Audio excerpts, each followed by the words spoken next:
News చూస్తున్నాము. ఇటు America Israel ఎన్ని మిసైల్స్ వేస్తున్నా ఇరాన్ ఏమాత్రం తగ్గట్లేదు. ఇటు ఇజ్రాయెల్ అలాగే గల్ఫ్ దేశాలపైన ఆదివారం తెల్లవారుజామున వరకు ఇటు మిసైల్స్తో దాడులు చేసింది. ఇటు 309 బాలిస్టిక్ మిసైల్స్ అలాగే 1600 డ్రోన్స్తోని ఇటు ఇరాన్ విరుచుకుపడింది. ఇటు మరోపక్కన స్ట్రైట్ ఆఫ్ హర్మోస్ జలసంధిని పూర్తిగా ఇప్పుడు క్లోజ్ చేసేసింది. ఇటు ఇరాక్లోని బాగ్దాద్లో ఉన్న అమెరికా ఎంబసీపై క్షిపణులతోని దాడి చేసింది. దానికి సంబంధించిన విజువల్స్ని మనం చూస్తున్నాం. ఇటు ఇరాక్లోని చమురు కేంద్రాలపైన కూడా డ్రోన్స్తో దాడులు నిర్వహించింది ఇరాన్. ఇటు ఫుజైరా యునైటెడ్ అరబ్ ఎమిరేట్స్కి సంబంధించిన ఫుజైరా పోర్ట్ పైన కూడా క్షిపణులతోని అటాక్ చేసింది ఇరాన్. ఇటు ట్రంప్ అలాగే నెతన్యాహుకి నిద్ర లేకుండా చేస్తుంది ఇరాన్.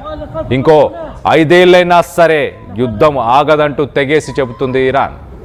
ఇటు దెబ్బకు దెబ్బ తీస్తుంది ఇరాన్. ప్రస్తుతానికి ఇరాన్కి సంబంధించిన ఇస్లామిక్ రెవల్యూషనరీ గార్డ్స్, అటు యునైటెడ్ అరబ్ ఎమిరేట్స్లోని జెబెల్ అలీ అలాగే ఖలీఫా అలాగే ఫుజైరా ఈ పోర్ట్స్ అన్నీ కూడా ఈ సముద్ర ఓడరేవులన్నింటినీ కూడా ఖాళీ చేయాలంటూ ఇరాన్ ఇప్పటికే హెచ్చరికలను జారీ చేస్తుంది. మరి రానున్న రోజుల్లో ఏం చేయబోతుంది?